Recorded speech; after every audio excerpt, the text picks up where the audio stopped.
Good morning, and thanks so much for tuning in. You're watching BQ Prime. This is Trade Talk, and my name is Alex Matthew. With me is Hiral Dadia. Morning, Hiral. Good morning, Alex. Well, if you talk about the week that has gone by so far, it's been positive for the Indian equity markets. But today, more than anything else, the focus shifts even more towards the global landscape, and especially considering the macroeconomic data that you've gotten from the US overnight.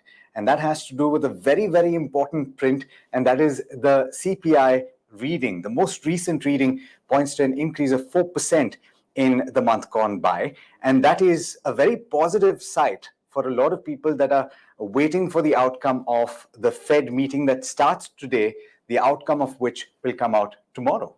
Absolutely. And I think with the CPI numbers now, what the direction is going to look like for the Fed, that's going to be interesting to watch out for. No, certainly. And those expectations are, as of now, that there will finally be a pause in the rate hiking cycle. There have been 10 straight hikes. So we get a little perspective on that. Apart from the US, the second largest economy has also been a talking point in the very recent past. The central bank in China having started cutting rates.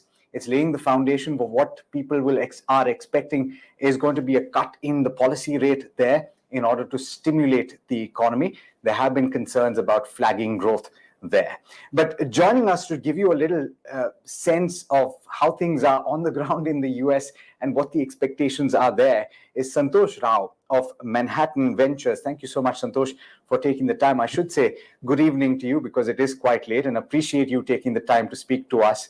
Could you give us a sense of the context as we head into that Fed meeting? Yeah, thank you for having me.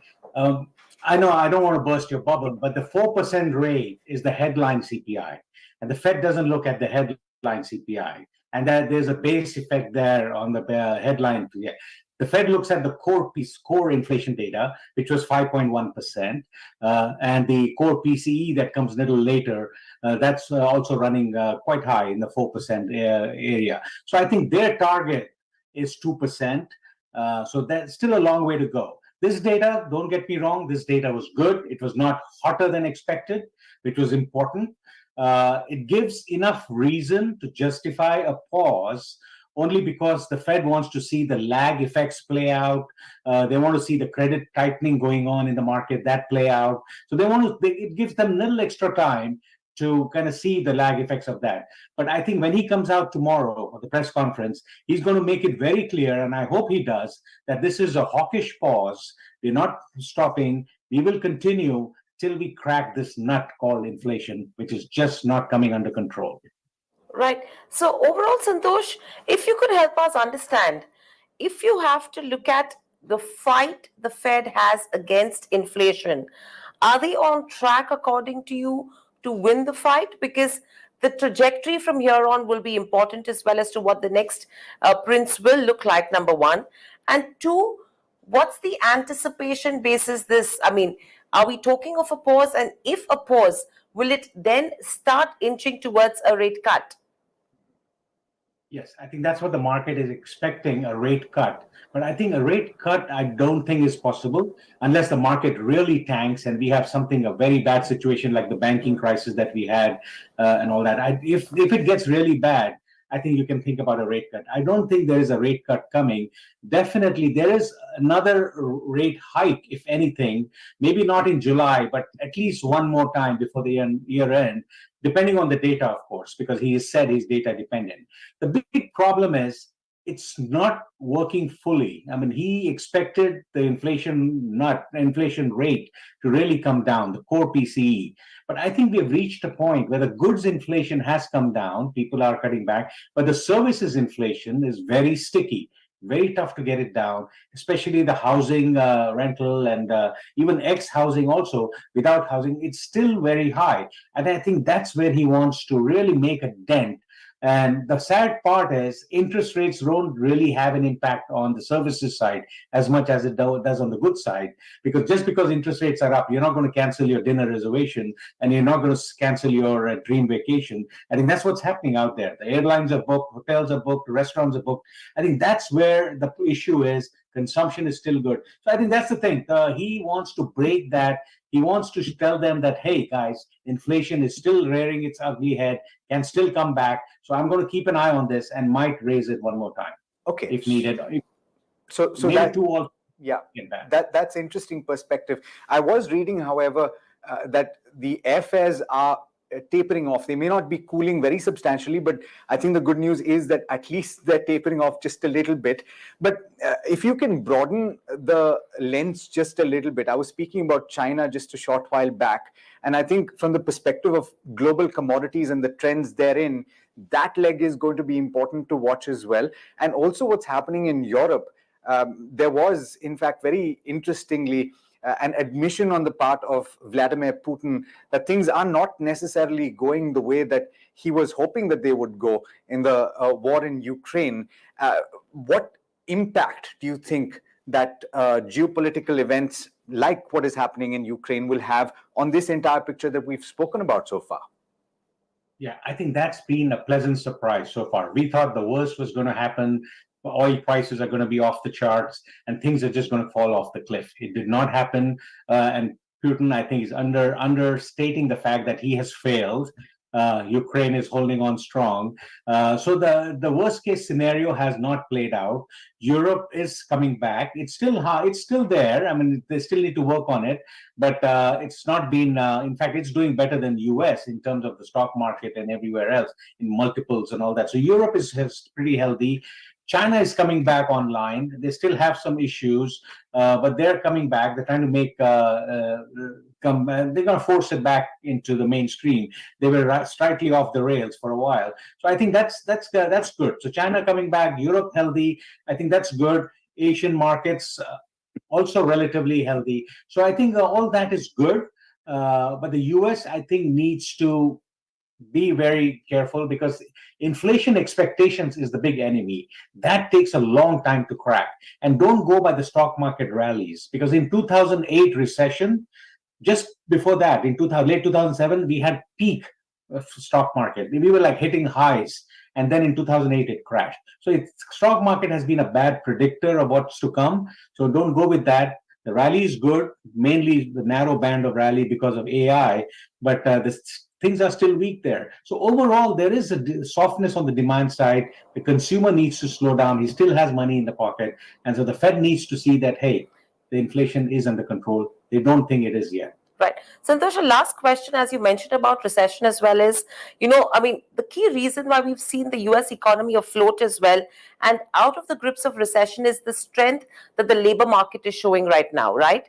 So with that, what are the odds in terms of the recessionary phase? Because that's something that everyone wants to look at as well.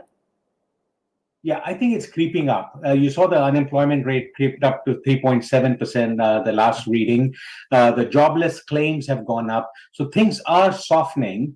The Fed wants to see unemployment around 4.5% to get closer to their target of 2% inflation. He needs the unemployment rate to go up. So we still have work to do. It's trending correctly. Like I said, the unemployment claims have gone up. The layoffs are still going on. So there are a lot of things working in the favor in the Fed's direction, but it's not fast enough. That's his problem. That's his question. So I think he'll continue. He'll keep the hammer there and make sure that it doesn't get out of hand. He's worked a lot, 10 raises, 10 cuts or 10 raises rather in the interest rates. I think hopefully things will tighten up. Alongside the credit tightening, the banks have tightened up on the credit loans and all that. So I think all that should play into this. So there'll be enough pressure to slow down the economy, and that's what he wants. So at this point, let's see. Things are coming up. They're coming his way. Not there yet. Unemployment is going up. Jobless claims are going up, which is a good sign that the labor market is softening. All right. Santosh, thank you so much for joining us, for laying that context for us as we head into trade today. Pleasure speaking with you. Thanks for having me. All right, let's turn attention back to the Indian stock market, of course, and you have indications of a positive start yet again for the Indian equity markets here. SGX Nifty currently indicating a positive start, and yesterday you saw quite a good pop on the benchmark indices. You had the Sensex close above 63,000. You had the broader markets participating as well. Overall market breadth very firmly in favor of the advances. Absolutely. And overall, if you see SGX Nifty as well, it's indicating a start above 18,800. And it's clearly taking cues from the global markets as well, because the way NASDAQ, S&P, US markets have been absolutely strong. Asian has also opened in the positive. And it's interesting to know now that Nifty is just 1% away from its life high levels, and to be noted 171 points. Whether we manage to close that gap in today's session or tomorrow's is anyone's guess, but that's going to be an interesting angle. And what is the participation going to look like from the banking names?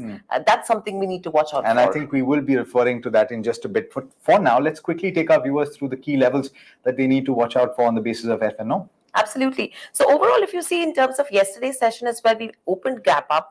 There has been consolidation on Nifty in that 18,690 to 18,715 kind of a range. So for bulls now, 18,600 is acting as a support zone, and above 18,600, if there is positivity, we could inch higher to almost 18,800 to 18,850 in trade. However, if we go below 18,600 levels, then there is a possibility that traders may prefer to exit from the long positions. So watch out for the 18,600 mark pretty closely in trade today. If you see in terms of Bank Nifty as well, 44,120 is acting as a strong support zone, and this is for a second consecutive session. So anything below 44,000 is something crucial, but above that, we are pretty good to stay, and there could be something on a positive terrain that we could see. From an FNO perspective as well, 18,700 strike, that's where we've seen the highest put OI. And on the call front, 18,900 has seen the highest call open interest as well. So watch out for these levels from an FNO perspective. And clearly 18,600, 18,650 and 18,700 strike. All of these levels are observing, some bit of short covering at these levels, which is clearly giving you an indication as well as to levels that we should be watching out for. But overall, the underlying tone, Alex, still remains positive. There are strong support levels that we are seeing right now, and how much global markets come to the rescue, that's everything that we need to see. Absolutely. And there are quite a few stocks that we have to mark over the course of the next few minutes. Let's, in fact, start with a very small banking name, but an interesting note that came out from MK just a short while back on Karur Vysya Bank. This, according to them, remains the pick among the small cap names in the financial services space. And they're listing out a few reasons why that is. They're saying that they've had a strong recovery over the past couple of years in terms of operations. They've seen quite a strong net credit growth of about 16%. And that has been driven by their retail book, mortgages forming quite an important chunk of that increase in the book. You have a focus that is going to be on building gold loans as a business and also microfinance as a business. And that's, providing quite a good base to build going forward as well. They expect an ROA of about 1.5%, a return of on equity of about 15 to 16% over the period of FY24, that's the current financial year, all the way up to FY26. They've reiterated their buy rating on the stock, and they've said that the target price is higher by 10 rupees or thereabouts at 165, indicating a reasonable upside from the current market price. Right. In fact, yesterday as well, we had Alex Jeffrey's report, which is clearly indicating that there is positivity in terms of where the small private banks go, right? And clearly, it's mainly on the back of the valuation, where they're trading at a discount to the larger banks. So I think that's where probably the action is going to be. But apart from this, two stocks that Speaking of the larger banks, we have to talk about two counters, ICICI Bank as well as Axis Bank. You'll quickly see a chart on your screens as well. And the clear number that we're tracking is now, which is going to be the bank that is actually going to raise to hit the 1,000 level mark first in trade. If you see overall, both these counters, we can call them the unidentical twins as well. From a price perspective basis, if you see Axis is up around 8% in the last 1 month, whereas ICICI Alex has been absolutely flat. From a market cap perspective, we know who's the bigger one, but who reaches the line first in today's session is going to be key for us to watch out for. Yeah, and that's optics, right? It's important also to pay attention to. Of course, like Hiral pointed out, market cap, there's quite a big gulf. Let's focus on a couple of other updates as well. We've got Apple, that has been in the news. Of course, you know that they are setting up retail outlets here in Mumbai as well as in New Delhi. A few more coming up. But more importantly, this has signaled a shift in production for Apple. There have been concerns between the US and China, geopolitics playing a part. And there are maybe initial indications that they're looking to diversify their supply base or their production base. Sajid is joining in to give you an update on what is happening now and the implications for Indian companies if indeed Apple chooses to move in a big, more meaningful way to India for production. Good morning, Alex. Morning. So, there's an interesting report which is coming from Bank of America. It says that India is increasingly becoming credible alternative or supply chain destination for global OEMs like Apple, and that's primarily because electronics and mobiles are driving creation of the supply chain, especially many of the Indian contract manufacturers like Dixon, Amber, Allen, and recently the recent one IQ, which just came out with an IPO, are now graduating themselves from being contract manufacturers to original design manufacturers, and so they're getting into a high-end level of manufacturing which is coming into India. And Apple could be the biggest beneficiary of these pro-scale policies which government has come out, especially PLI. Now, PLI is also pushing a lot of capex in the electronics and mobile services, though there is some criticism that it's more of an assembly because we are more dependent on imported components. But Bank of America is arguing that if you look at some of the other countries like Vietnam, where the entire ecosystem was built, the scale was built first and then the localization of components happened. And localization of components requires a high degree of investments into high-tech technologies and semiconductor, and that came in subsequently because of cost efficiencies these companies want to create within the country there. So it is likely that with the kind of production which is coming through APLI, Apple will be the biggest beneficiary. There are 68 companies globally which are now dependent on supply chain coming from India, and that expansion is going to drive the manufacturing sector as well, because manufacturing as part of the GDP was 15 to 18%. That's going to drive up because of the kind of manufacturing that's going to come in from electronics and mobile there. So the PLI, incentives which have been announced by the government, though they are kicking off and bringing in scale, they are also likely to create an alternative, credible ecosystem for supply chain, giving impetus to the China Plus One model. With right. In fact, on this, a lot of Indian companies, Dixon, in fact, was up in trade yesterday. Amber Enterprises, Keynes Technologies, PG Electroplast, all these companies are the ones probably will start seeing a sentimental move as well in terms of today's session. In fact, last couple of trading sessions itself, we are seeing some bit of momentum and traction that's picking up. Alex. On that mobile manufacturing front, India will always be deficient on rare earths. But then the rest of the ecosystem that needs to be built, I think that is what the focus is on. That's right. I mean, you can get the raw materials in like you do for others, but you can build your technologies within it, and cost efficiencies will play a big role here. So the next PLI which the government is coming out with is for semiconductors and fabrications, which is coming out. And if that kicks in, maybe in 3 to 4 years time, you'll have domestic supplies of all the components coming in, or localization increasing within, and that would mean that Apple's share, which is now around 4% within the country, will go up, will increase going forward for global production. Right. Not only for government, I'm talking about the mobiles in India. India, as well as in fact global production will go up to 18%. 18%. So that's going to be interesting to watch out for. But apart from this, Sajid, overall, real estate has been in focus. Good momentum that we've been seeing as well. Couple of reports that we've been reading. But now it's all about new launches, taking the demand supply into consideration. You have Motilal Oswal, which has a report on Oberoi.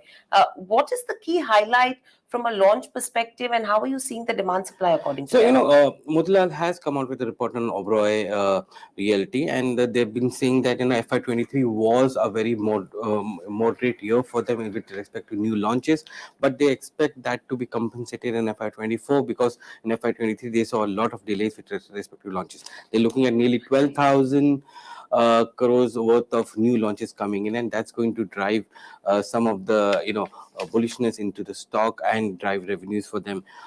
Though the revenue recognition for most of the real estate companies based on completion method, so the regulation, even if you have pre-launches and sales which comes in, the recognition happens over a period of time as you complete the project, which is there. So they are looking at a couple of triggers there. One is they're entering into the outside the MMR market, which is they are largely in the Mumbai market. Now they're trying to enter Gurugram, which is earlier Gurgaon.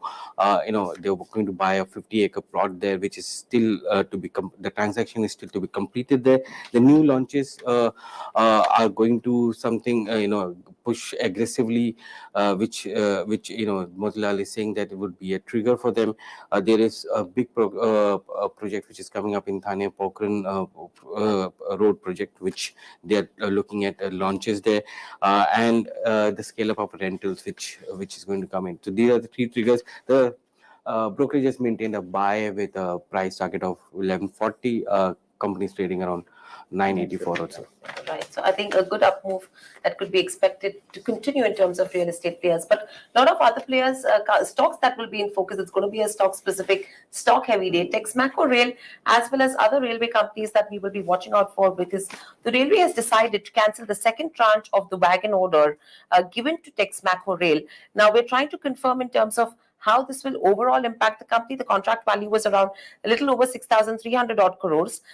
Clear beneficiaries could be Titagarh and Jupiter Wagons out of this. So watch out for this space. Anupam Rasayan on the back of a LOI worth around 2,200 odd crores. And they've signed with a Japanese company to supply active ingredients. So there could be some momentum there. We will be speaking to the management as well. And you have a Brookfield REITs that will be in focus, where the investors have approved acquisition of Downtown Powai, as well as Mountain Star India Office Parks, and they've also planned to do a fundraise of up to 3,500 odd crores. And lastly, Tata Steel could see some bit of a negative reaction on the back of the steam leaks that have happened at their Odisha plant, and there have been 17 workers, Alex, that have been injured. So some negative momentum could be expected there as well. Certainly. I'll quickly take you through a couple more stocks. Zydus Life Science is in focus. Inspection at their injectables facility in Ahmedabad was done, and this was done with nil observations. And the facility underwent that US FDA inspection between the 5th and 13th of June. There's KC International that has won orders worth 1,373 crore rupees, and that's across several spaces: railways, civil transmission, and distribution cables business. So apart from that, you have a few bulk deals that have come to light. You have Nazara Technologies, in which Society Generale sold 4 lakh shares. You have Bajaj Electricals, in which the same company sold, or rather bought 6 lakh shares at a price of 1,175 rupees per share. You have Small Cap World that sold 10.9 lakh shares in that same company. And Capacity Infra Projects, which saw Society Generale buy as much as 3.56% stake at a price of 190 rupees per share. And finally, we were talking about this stock yesterday, Z Entertainment, in focus for multiple reasons, but you saw Plutus Wealth that bought quite a large chunk of 75 lakh shares in trade yesterday. Absolutely. Some investors are trying to make the benefits of the And we valuation discussed that. and the low price as well in terms of Z. But what happens from a legal perspective, is something we need to wait and watch. So lots more lined up in terms of today's session. A lot of stock specific action that you can watch out for only on BQ Prime. Thanks for watching.